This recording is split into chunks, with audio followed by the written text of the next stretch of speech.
Push-ups are one of the most common exercises and have become synonymous with working out. The following program is perfect for everyone who wants to train at home without any kind of equipment. To give you a lot of variety, we divided this program into 4 different workouts with 2 different variations each day. Each workout is focused on different muscles and includes different progressions, so that you can do the workout as a beginner, as an intermediate and also as an advanced athlete.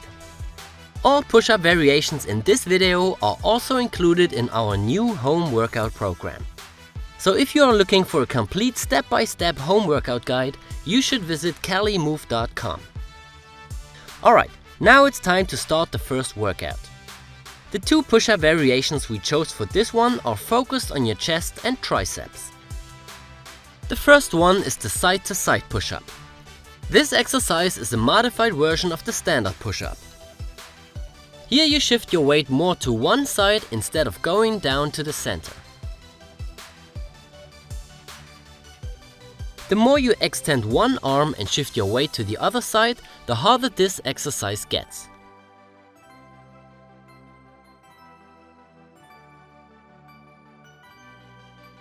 Don't shift your weight back to the middle position before or while you push yourself up.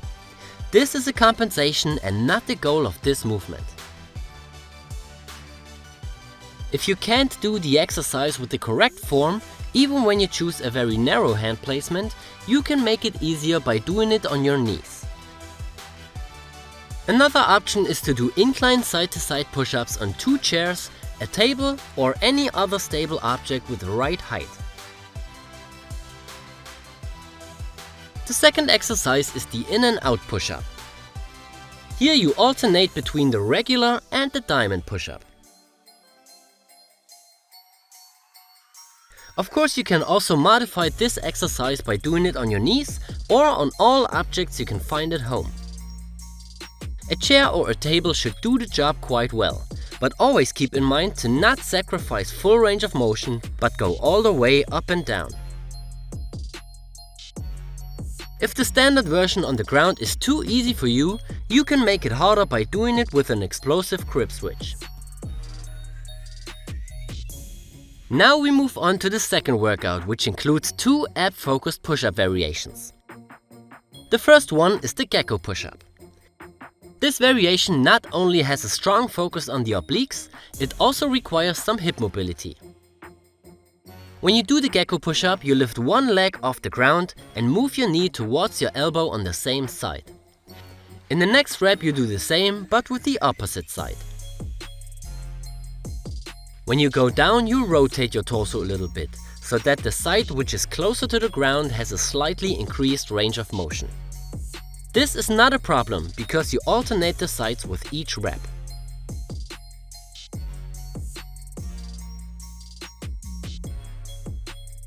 If the gecko push-up on the ground is too hard, you can do incline gecko push-ups on chairs or on a table. The higher the object, the easier this exercise gets. If you are a bit stiff around your hips, it might happen that you aren't able to reach the elbow with your knee. In this case, you just try to bring it as close to your elbow as possible. The second exercise on workout 2 is the knee to elbow push-up. This variation has a strong focus on your rectus abdominis, also known as the six-pack, but will also target your internal and external obliques. To do it right, you lift one leg off the ground and move your knee towards the opposite elbow. In the next rep you do the same, but with the opposite side. As in the gecko push-up, you have to rotate your torso a little bit. Again, the side which is closer to the ground has a slightly increased range of motion.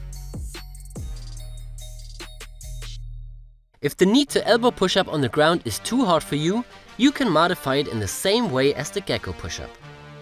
It might also happen that you aren't able to reach your elbow with the knee if your hip mobility is not good enough.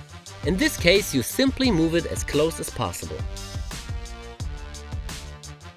In the third workout, you got 2 push-up variations which not only target the muscles on the front side, but also on the back side of your body.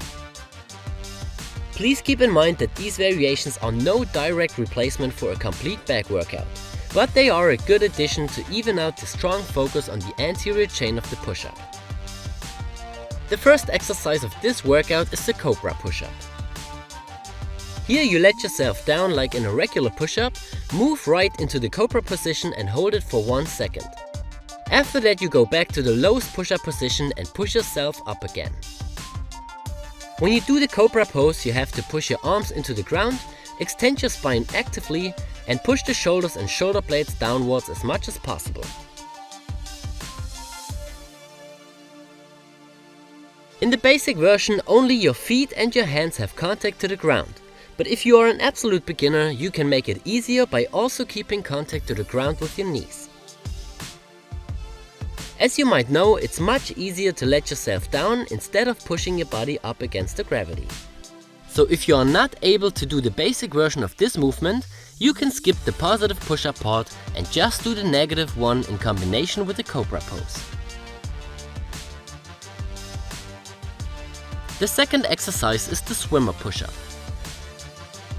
In the first part of the movement, you do a regular push-up. When you are in the lowest position, you lift your hands off the ground and move them forward until your arms are in full extension. From there you return to the lowest push-up position and push yourself back up. Make sure to keep your head in a neutral position by tucking your chin and looking to the ground. When you push yourself up, avoid a wave-like motion and try to keep your spine as straight as possible.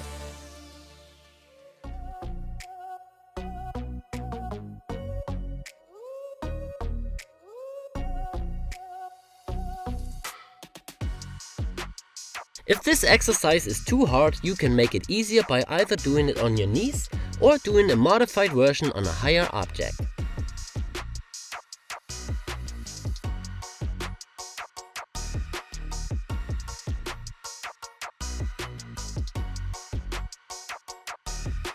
Now we move on to the last workout, and here we included the more shoulder-focused exercises. The first one is the planche lean push-up, also known as the pseudo-planche push-up. To execute it right, start in a push-up position and walk a bit forward with your feet.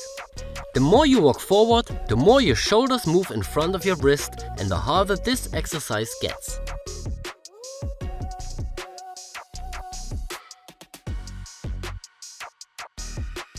If the planche lean push-up is too hard, even if you lean yourself only a little bit forward, just do it on your knees. It's way more important to get a decent lean as to do it on your feet. If you can't lean that far forward, you will not target the shoulder optimally. That's why doing it on your knees gives you the best results in that case. When it comes to the hand placement, you got different options. The planche lean push-up requires a good wrist mobility. So if your wrists are not used to this movement, we suggest to rotate them. The easiest version is usually the one with slightly or completely outward rotated hands. It's also possible to do this exercise with fingers pointing backwards. This is very hard and involves your biceps more than the other hand placements. To measure your level and progress, you could use an object like a chair, a door frame or a wall. Use some tape to mark where you put your hands in relation to the object. Then you can use your shoulder or your forehead to measure your lean. If the object is movable, you can also mark the position of the object with the tape, just in case it moves a bit when you train.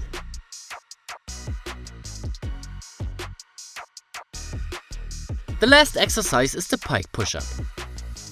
You can vary this exercise by placing your feet higher than your hands. If you place them onto an object above your hands, the exercise gets harder. If you place them on the ground, it gets easier.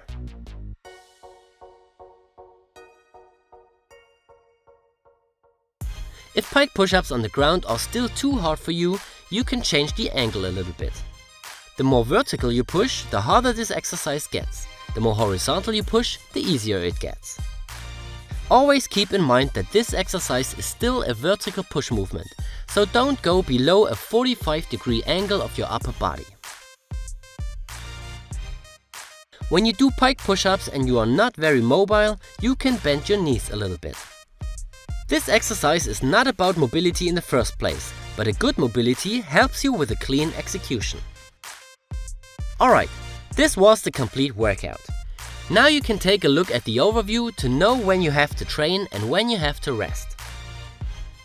When it comes to the sets and reps, we suggest between 3 to 4 sets for each variation. So you got about 6 to 8 sets in each workout. We recommend to work with the progressions we've shown you before, so that you are at a rep range of about 6 to 15 reps in each set. Please don't go all out in every set, but keep a few reps in the tank. If you already got some experience, you can max out on the last set for each variation. If you like this workout and want a full body home workout that includes a wide variety of different exercises, you should head over to calimove.com and check our new home workout program. The complete program gives you 6 months of training with 6 different phases, follow-along workouts and a lot of variety. Each session is done in only 30 to 60 minutes and you don't need any additional equipment. If you want to get fit at home, this is the right program for you. If you have any other questions, feel free to ask. My name is Alex and I see you in the next video.